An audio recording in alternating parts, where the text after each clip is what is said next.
আমি নো বলে দিছি ও আমার কি বলতে জানো বাউন্ডারি ছিল লিখে আমি বৃষ্টির কারণে কোয়ালিফায়ার 1 অনুষ্ঠিত হয়নি। সাকিব আল হাসানদের এলিমিনেটর ম্যাচও সঠিক সময়ে না হওয়ার কারণ ছিল বৃষ্টি।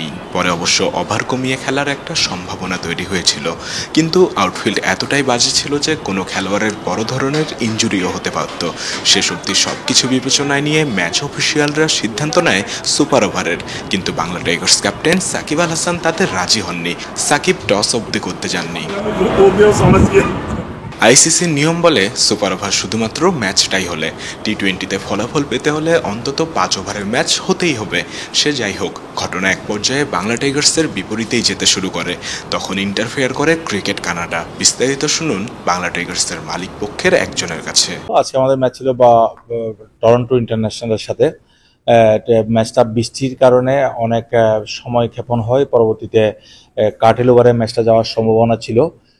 শেষ পর্যন্ত বিভিন্ন টেকনিক্যাল কারণে শেষ পর্যন্ত ম্যাচটা হয়নি। পরবর্তীতে আমরা জানতে পারি টরন্টো কোয়ালিফাই করে ম্যাচে। পরবর্তীতে আমরা টুর্নামেন্ট কমিটির কাছে এই ব্যাপারে আপত্তি জানাই, এই ব্যাপারে জানতে চাই যে এটা কেন হলো। পরবর্তীতে ক্রিকেট কানাডা এটাতে ইন্টারফেয়ার করে ব্যাপারটাকে ঠিক করে।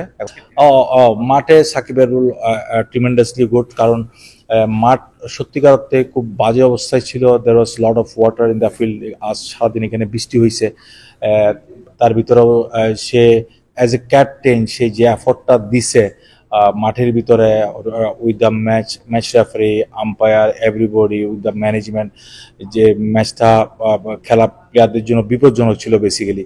তো তার এফোর্ট সত্যি প্রশংসনীয়। 250-টিরও বেশি ডিজাইন অপশন নিয়ে ওয়ালটন স্মার্ট ফ্রিজ, বোঝে আপনার প্রয়োজন। আনুষ্ঠানিক কোনো ঘোষণা না এলেও বাংলা টাইগার্স আর টরন্টোর ম্যাচটা 10 ওভারে অনুষ্ঠিত হবে। যেই দল জিতবে সেই দল কোয়ালিফায়ার 2 খেলবে। সকালে আমাদের 10 ওভারের একটা ম্যাচ হবে, এলিমিনেটর 1 ভার্সেস টরন্টো। ওই ম্যাচে যদি আমরা জিতি, আপনারা দোয়া করবেন।